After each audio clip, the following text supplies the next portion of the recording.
오늘 본문에 소개되어지고 있는 서문학교회는 이 에베소로부터 불과 북쪽으로 55km 떨어진 곳에 있었고, 오늘날에는 터키 이즈밀이라고 하는 아름다운 항구 도시입니다.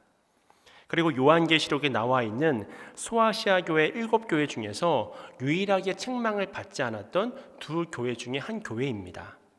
이 서문학교회의 특징은 고난과 환난을 통과했던 그 교회라고 우리가 부를 수 있는데요, 이 서머나교회는 서머나라고 하는 지역 자체가 아시아의 진주라고 불렸던 지역이거든요. 그러니까 굉장히 아름답고 1년에 겨울 한천 빼놓고는 햇빛이 늘 있는 도시였습니다. 그래서 로마 제국이 통치하던 시대에 가장 대표적인 휴양 도시가 바로 이 서머나 지역이었다고 합니다. 또한 이 서머나 지역은 황제 숭배를 위한 신전을 지을 때 황실에서부터 많은 지원을 받기 위해서 신청을 했었던 15개의 도시 중에 하나였다고 합니다. 그러니까 이 서머나는 황제 숭배의 근거지가 되었던 그런 곳이었다는 거예요.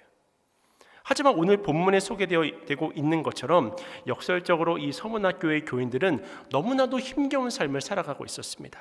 왜냐하면 이들이 경제 활동의 혜택을 받으려면 어떤 조합에 가입을 했어야 했거든요. 근데 이 조합에 가입을 해야 되는 그 조건의 하나가 무엇이냐면 황제를 숭배하는 것이었습니다. 그러니까 자신의 입술로 황제가 온 세상의 주시다라고 하는 신앙 고백을 해야지만 가입을 할 수 있었다고 하는 거예요. 근데 오늘 본문 9절에 보시면 내가 내 환난과 궁핍을 알거니와 라고 말하고 있지 않습니까? 이때 이 궁핍이라고 하는 단어를 푸토케이아라고 하는 헬라어 단어를 사용하는데, 이 단어는 남의 도움 없이는 입에 풀칠조차 할 수 없는 찢어지게 가난한 그 상태를 말하는 것이거든요.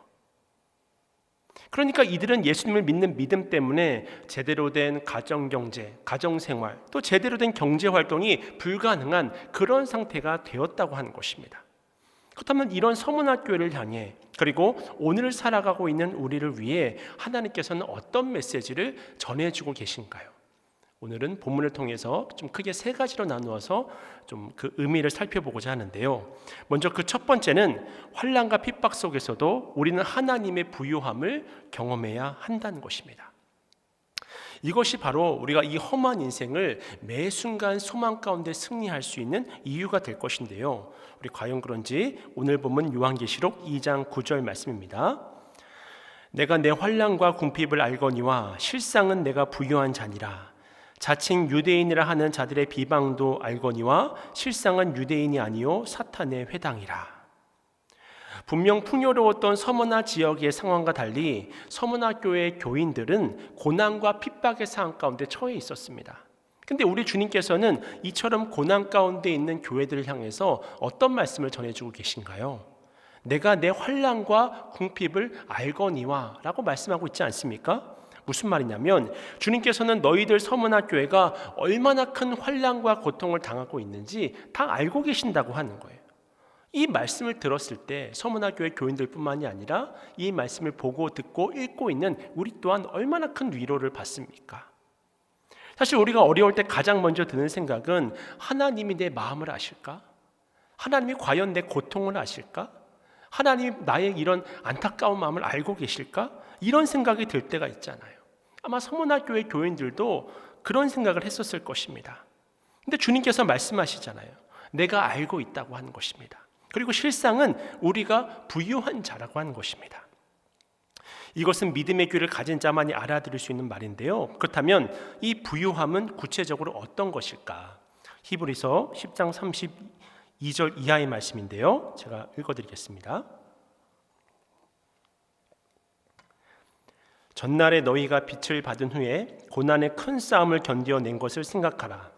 혹은 비방과 환난으로서 사람에게 구경거리가 되고 혹은 이런 형편이 있는 자들과 사귀는 자가 되었으니 너희가 갇힌 자를 동정하고 너희 소유를 빼앗기는 것도 기쁘게 당한 것은 더 낫고 영구한 소유가 있는 줄 암이라. 아멘. 그렇습니다. 히브리서 기자가 고백하고 있는 것처럼 우리에게는 영구한 소유가 있는 거예요. 그렇기 때문에 삶에서 겪는 여러 가지 불이익, 여러 가지 안타까운 상황들을 통해서도 우리는 기쁨을 발견할 수 있고 감사를 발견할 수 있고 소망을 발견할 수 있는 것입니다. 사실 그 당시 서문학교의 교인들은 예수님을 믿기 때문에 멀쩡한 가게들을 빼앗겼습니다. 집을 압수당하기도 했습니다. 그리고 감옥에 갇힌 형제 자매들과 친하다고 하는 이유만으로 고문을 당하기도 하고 끌려가기도 했다는 거예요. 그러나 이런 일들을 당하고도 견뎌낼 수 있었던 것은 바로 영원한 천국의 불을 바라보았기 때문입니다. 그러니까 하나님께서는 손해보더라도 참으라고 하는 것이 아니라 진짜 보물이 너를 기다리고 있으니까 그 보물을 바라보면서 소망을 얻을 것을 요청하고 있다고 하는 것입니다. 사실 여기까지만 들으면 너무나 좋지 않아요. 부유한 자라고 이야기를 하시니까. 그리고 이런 위로의 이야기를 듣게 된다면 당연히 우리가 그 다음에 기대하게 되는 것은 무엇입니까? 주님께서 나의 모든 상황을 다 알고 계신데, 내가 당한 환난도 알고 계시고 고난도 알고 계시고 내가 얼마나 안타까운 상황에 처해져 있는지 그것을 다 알고 계신데, 그럼 이제 내 모든 환난과 궁핍은 끝나겠구나. 사실 사람이라면 자연스럽게 이런 기대를 가지게 되지 않습니까? 근데 뒤에 이어지는 10절 말씀을 보시면요, 우리 10절 말씀을 함께 읽겠습니다. 시작. 너는 장차 받을 고난을 두려워하지 말라. 볼지어다 마귀가 장차 너희 가운데서 몇 사람을 옥에 던져 시험을 받게 하리니 너희가 10일 동안 환난을 받으리라. 내가 죽도록 충성하라. 그리하면 내가 생명의 관을 내게 주리라. 아멘. 여러분, 여기 기독교가 말하는 믿음의 속성을 한번 확인해 보시길 바랍니다. 아마도 오늘을 살아가는 많은 성도님들은 나는 내가 당하는 고난을 잘 안다, 주님으로부터 이런 말씀을 들었다면 그 다음에 나오는 말로 수고했어, 이제 너의 모든 고생은 끝이 났구나, 이런 말씀을 기대했을 텐데요. 근데 오히려 주님은 어떻게 말씀하고 계시냐면 너희들에게 또 다른 고난, 아니 어떻게 보면 더 큰 고난이 찾아오고 있음을 말씀하고 있다고 하는 것입니다. 그러면서 너희들 중에 몇 사람은 감옥에 갇힌다고 이야기를 합니다. 그리고 너희들 중에 몇 사람은 죽게 될 것이라고 이야기를 하는 거예요. 이미 말할 수 없는 고난 가운데 처해 있었거든요. 근데 그 고난이 끝났다고 말씀하지 않고 또 다른 고난, 아니면 더 큰 고난이 계속해서 찾아오고 있음을 말씀하고 있는 것입니다. 그런데 이 땅을 살아가는 많은 사람들이 듣고 싶어하는 이야기가 무엇입니까?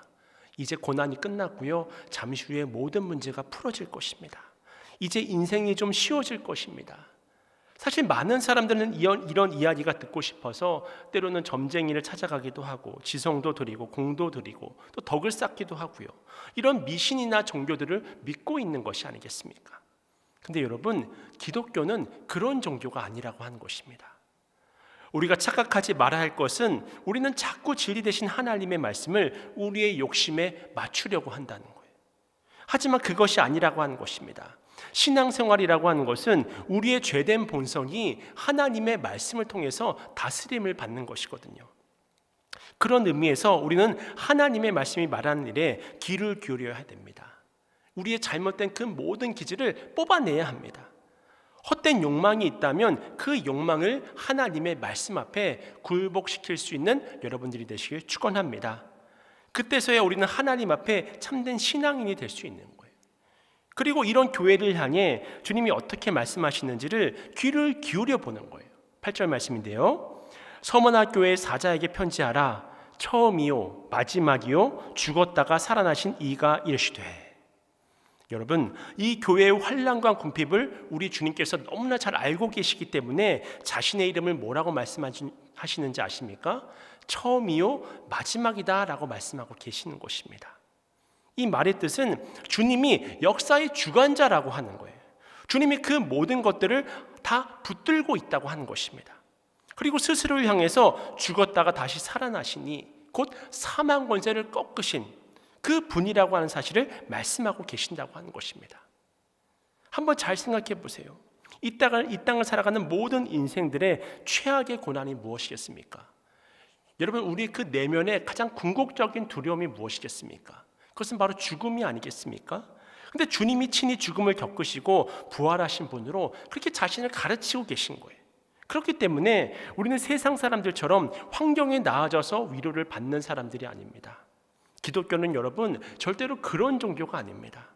오히려 고난의 시기에 주님을 바라보면서 하늘로부터 주어지는 은혜를 통해서 위로와 힘을 얻는 것이 진짜라고 하는 거예요. 그래서 주님께서는 내가 내 환난과 궁핍을 안다고 말씀하십니다. 분명 주님께서 너의 환난과 궁핍을 더 가볍게 해주겠다라고 말씀하시지는 않지만 주님이 다 안다고 말씀하신 거예요. 여러분, 우리가 이 땅을 살아가면서 그것을 알면 충분한 것이 아니겠습니까? 주님이 아시면 되는 거잖아요. 뭐가 더 필요합니까? 주님이 알아주시면 때론 사람들로부터 오해받는 날이 있고, 때론 원치 않는 비난을 듣거나 좀 사람들 앞에 실패자같이 보인다 하더라도 여러분, 주님이 알아주시면 그것으로 되는 것이 아니겠습니까? 사실 저도 목회자이기 이전에 한 사람의 신앙인으로서 살아갔는데요. 그래서 가끔씩 주님께서 저에게 주님 한 분만으로 충분한지를 물어보실 때가 있습니다. 오늘도 이렇게 새벽에 기도하는 중에 갑자기 주님께서 민 목사, 내가 알고 있는 것만으로 충분하지 않나? 그렇게 물어보시더라고요. 정말 네, 그렇습니다, 주님이라고밖에 고백할 수밖에 없었습니다. 마찬가지로 이처럼 주님께서 우리 한 사람 한 사람에게 물어보실 때가 있습니다. 이때 내가 주저하지 않고 주님만 알아주시면 됩니다. 그렇게 고백할 수 있다면 그렇게 나아가는 심령 위에 무엇이 더 여러분 더 필요할 수 있겠습니까?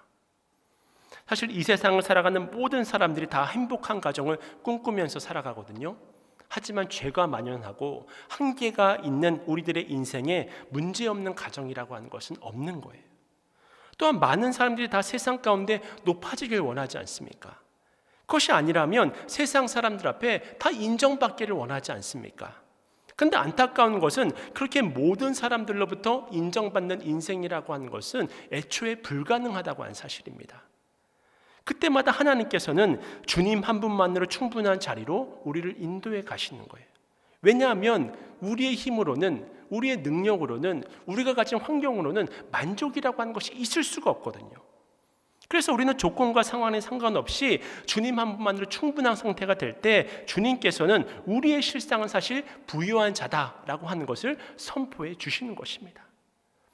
여러분, 우리가 인생을 살다 보면 세상적으로 볼 때 다 가진 것 같지만 사실은 아무것도 없는 것처럼 늘 이 문제로, 때로는 저 문제로, 어제는 이 문제로, 또 내일은 이런 문제로 그렇게 안달복달하면서 안절부절 살아가는 빈 껍데기 같은 인생들을 우리가 보지 않습니까? 하지만 또 한편으로는 세상적으로 볼 때 정말 아무것도 없어 보여요. 아무것도 가진 것이 없어 보입니다. 정말 별 볼 일 없어 보이는 그런 인생입니다. 그렇다 하더라도 모든 것을 다 가진 것처럼 살아가는 사람들이 있다고 하는 것입니다. 우리 그리스도인들은 바로 그 후자여야 된다는 거죠.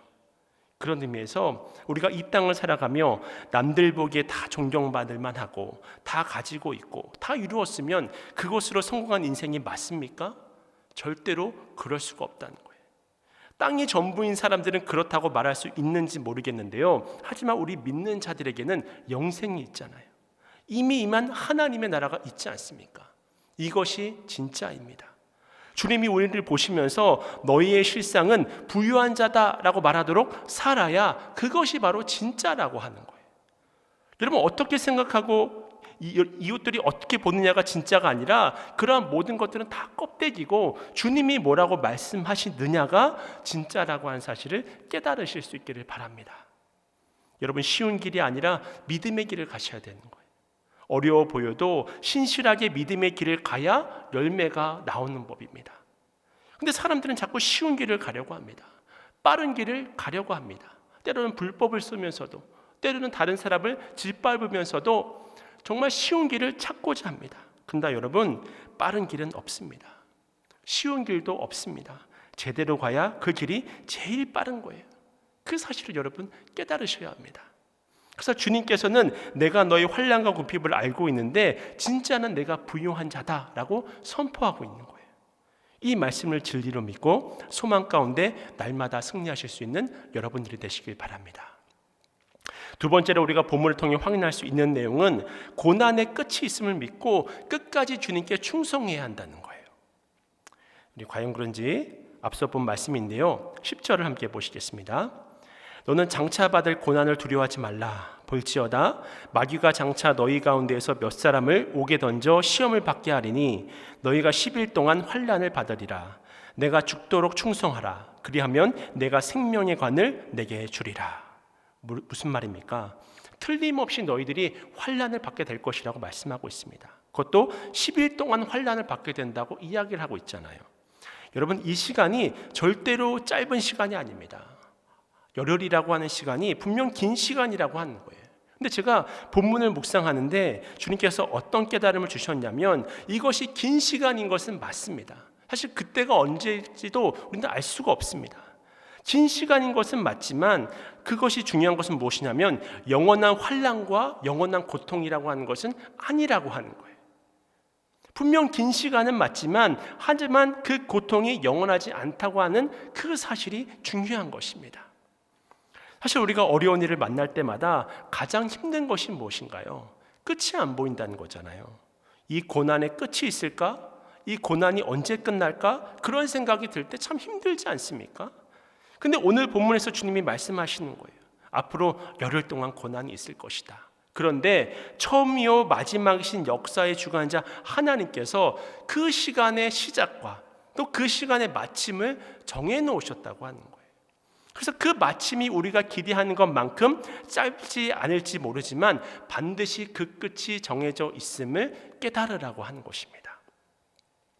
그리고 10절에 나와 있는 그 다음 말씀을 보시면요, 너희가 10일 동안 환난을 받으리라. 내가 죽도록 충성하라. 그리하면 내가 생명의 관을 내게 주리라. 그렇습니다, 여러분. 그러므로 주님께서 우리에게 기대하는 것은 죽음까지도 두려워하지 않고 주님께 충성하는 것입니다. 죽음까지도 우리의 믿음과 또 우리의 하나님을 향한 충성을 방해하지 못하도록 이 땅을 살아내야 한다는 거예요. 이때 우리는 승리하는 삶을 살아갈 수 있다고 하는 것입니다. 아마도 여러분이 잘 아시리라 생각이 되는데요, 약 1500년 전에 당태종이 30만의 대군을 이끌고 고구려를 침략한 적이 있었습니다. 사실 당태종은 이때까지 침략한 어떤 나라의 군주보다도 뛰어난 전략가였기 때문에 순식간에 요동성을 비롯해서 고구려의 모든 성들을 함락하면서 압박해 왔었습니다. 나라의 절체절명의 위기였습니다. 근데 이 당태종이 끝내 고구려를 점령하지 못하고 돌아갔던 것은 바로 안시성 때문이었습니다. 그 작은 성에서 양만춘이라고 하는 성주가 식량이 떨어지고 또 무기가 떨어지는 그 상황 가운데서도 끝까지 버텼기 때문에 결국은 당태종이 두 손 두 발을 다 들고 철수할 수밖에 없었던 것입니다. 사실 그 당시 고구려 왕이 안시성에 보낸 편지를 보면 주님이 서문화교회에 보낸 편지와 비슷한데요, 그 내용들을 보면 식량이 떨어지고 또 무기가 떨어진 그 상황 가운데서 얼마나 고통이 심했냐고 위로의 이야기로 시작하지만 그 편지의 마지막 결론이 무엇인 줄 아십니까? 그래도 끝까지 버텨주기를 바란다는 것이었습니다. 그리고 결국 그들이 죽기를 각오하고 끝까지 버텼을 때 승리할 수 있었다고 하는 거예요. 영적인 전쟁터에서 주님이 서문화교회를 그렇게 보셨던 것입니다. 그래서 주님이 죽도록 충성하라고 명령하실 때 저는 주님의 눈에서 눈물이 고였을 것이라고 생각이 들더라고요. 이 서문화교회를 다시 보내는 심정이 마치 우리를 구원하기 위해서 십자가를 지시면서 엘리 엘리 라마 사박다니를 외치시던 그 예수님을 외면할 수밖에 없었던 아버지 하나님의 마음과 같았다고 생각이 들더라고요. 사실 그렇기 때문에 우리도 끝까지 가야 하는 것입니다. 그 믿음이 우리를 살리는 거예요. 그 믿음이 우리 가정을 살리는 것이고, 그 믿음이 여러분의 사업장과 일터를 살리는 것이고, 그 믿음이 바로 이 나라와 이 민족, 우리 교회를 살리는 것입니다. 그런 의미에서 제가 지금까지 신앙생활하면서 깨닫는 것이 있다면요, 그것이 무엇이냐면 죽도록 충성해야 살아난다고 하는 거예요. 살자고 하는 자는 죽는 것이고요, 죽고자 하는 자는 산다는 것입니다. 근데 항상 우리를 넘어뜨리는 것이 뭐냐면 적당이라고 하는 거예요. 우리는 무언가 하고 있는 신용은 할 수 있습니다. 사람의 눈도 적당히 그럭저럭 속일 수 있습니다. 하지만 안타깝게도 그러한 삶에는 열매가 나타날 수가 없는 거예요. 오늘 주님도 우리더러 군영 충성하라고 말씀하지 않고 죽도록 충성하라고 말씀하셨잖아요. 왜냐하면 그래야 우리의 신앙생활이 넘어지지 않을 수 있기 때문입니다. 우리가 분명 안 하지도 않습니다. 이렇게 예배도 드리고요, 또 말씀도 보고요, 때로는 기도의 자리도 지키고요. 근데 우리는 왜 자꾸 넘어지고, 왜 자꾸 낙심의 마음이 밀려들고, 왜 자꾸 시험에 드는 것일까요? 그것은 바로 신앙생활도 대충 적당히 하려고 해서 그렇습니다. 내 안에 목마름을 완전하게 해결해야 되는데 입술에 물 조금 묻힌 것만으로 그것으로 만족하게 되어지니까 계속 근근히 살아가니까 목마른 거예요. 근데 안타깝게도 여러분, 신앙생활에 쉽게는 없습니다. 오직 죽도록 충성하는 것만이, 오직 죽도록 하나님만을 바라보며 믿음의 길을 걸어가는 것만이 바로 우리가 살 길임을 깨달으시길 바랍니다. 여러분, 폴리캅 주교의 순교에 대해 들어본 적이 있는지 모르겠습니다. 그가 바로 이 서문화교회 감독이었는데요, 이 편지 이후에 50년, 60년 뒤에 일어난 일입니다. 이 폴리캅은 우리가 잘 아는 사도 요한의 제자인데요, 그리고 86세가 되도록 오래 살았다고 합니다. 사실 그의 성품과 인격을 모두 존경했기 때문에 심지어는 로마의 관리들조차 그의 죽음을 원치 않았다는 거예요. 그래서 모든 사람들이 그 폴리캅에게 한마디만 황제가 구주라고 이야기를 해보라고 했던 거예요. 그렇게 사람들이 애원을 하는데도 폴리캅이 말을 했습니다. 86년 동안 한 번도 나를 모른다 하신 적이 없는 그분께 내가 모른다고 할 수 없습니다. 한 번도 나를 모른다 하신 적이 없는 그분께 내가 모른다 할 수 없습니다. 참으로 우리의 가슴을 울리는 표현이 아닙니까? 그렇게 이 관리들이 뜻대로 안 되니까 이제는 협박을 하는 거예요. 짐승들이 당신을 찢어 죽일 것이다. 저 활활 타는 불이 당신을 태워 죽일 것이다. 이렇게 말하니까 이번에는 폴리캅이 이렇게 대답했다고 합니다. 내가 불에 타 죽으면 잠시 고통스러울 것이지만 주님 앞에 충성하지 못하면 영원한 불에 던져질 것입니다. 이렇게 말하며 생명을 드리면서까지 끝까지 충성을 했다는 거예요. 이처럼 우리도 끝까지 충성함으로 맡은 바 사명을 잘 감당할 수 있기를 바랍니다. 그것이 바로 우리가 생명으로 나아갈 수 있는 유일한 길이라고 하는 거예요. 그다음 마지막 세 번째로, 이렇게 사명을 다하게 될 때 우리에게 어떤 결과가 주어질까? 오늘은 크게 두 가지로 나누어서 그 소망을 전해주고 있는데요, 먼저 그 첫 번째로 우리 주님께서 주시는 소망은 10절 끝부분에 나와 있는 것과 마찬가지로 내가 생명의 간을 내게 주리라 라고 약속하고 있다고 하는 것입니다.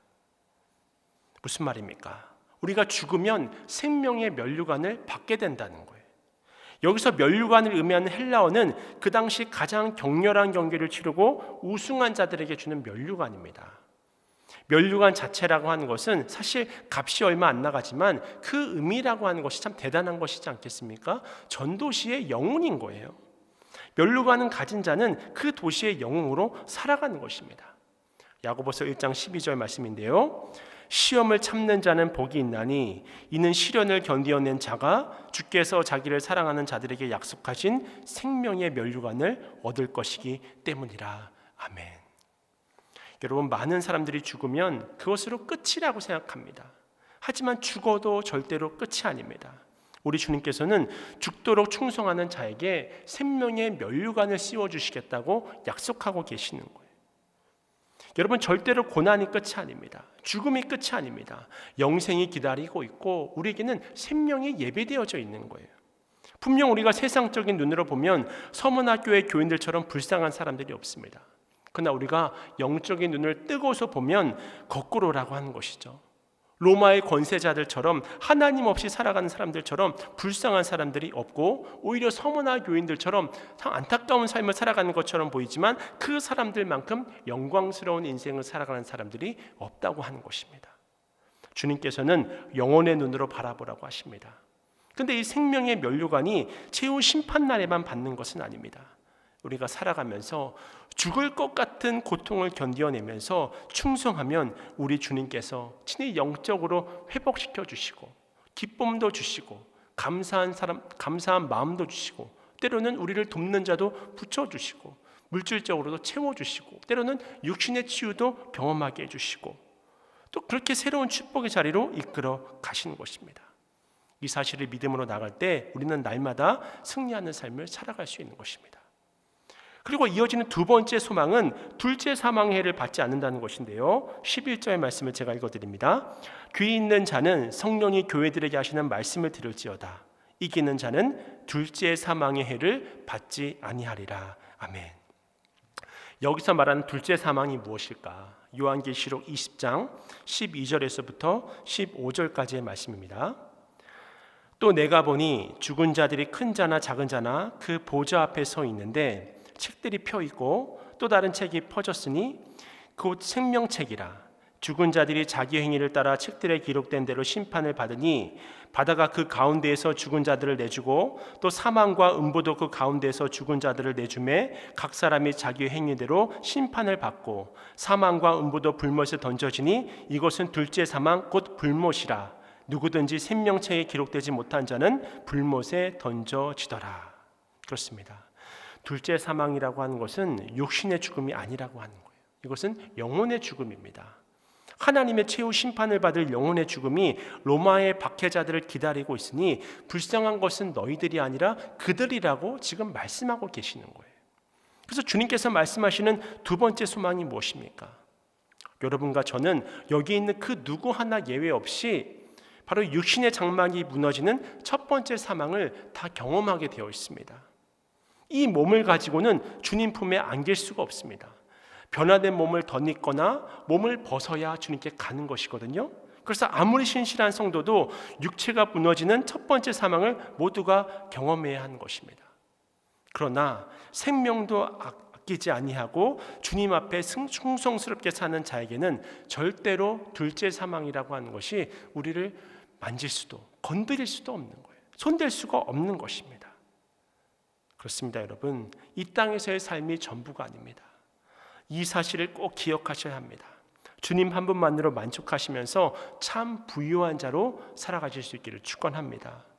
그렇게 죽도록 출성하는 우리의 믿음의 여정 위에 주님께서 친히 동행하시면서 그 길의 끝에 생명의 멸류관을 씌워 주실 것입니다. 마지막으로 구절 하나만 소개해드리고 말씀을 마치고자 하는데요. 신앙 때문에 투옥되었던 17세기 스코틀랜드 신학자 세뮤엘 러더포드가 쓴 유명한 옥중서신에 이런 구절이 나옵니다. 어젯밤 예수 그리스도께서 내 감방에 들어오셨다. 그러자 모든 돌들이 루비처럼 빛났다. 그렇습니다. 주님이 함께 하시면 그 곳이 감옥이든 또 실제 감옥은 아니라고 할지라도 감옥과 같은 환경 가운데 처해 있다고 할지라도 그 환경이 루비처럼 빛나는 거예요. 주님이 우리와 함께 하시기 때문입니다. 그 어떤 고난의 순간도 주님이 함께 하시면 루비처럼 아름답게 빛나는 축복의 도구가 되는 것입니다. 이것이 바로 믿음의 조상들이 고난의 길을 담대히 걸어갈 수 있었던 비밀이라고 하는 것입니다.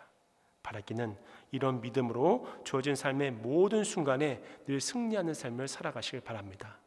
죽도록 충성함을 통해서 하나님께 칭찬받는 하나님의 축복의 통로로 쓰임받는 여러분 모두가 되시기를 주님의 이름으로 축원을 드립니다.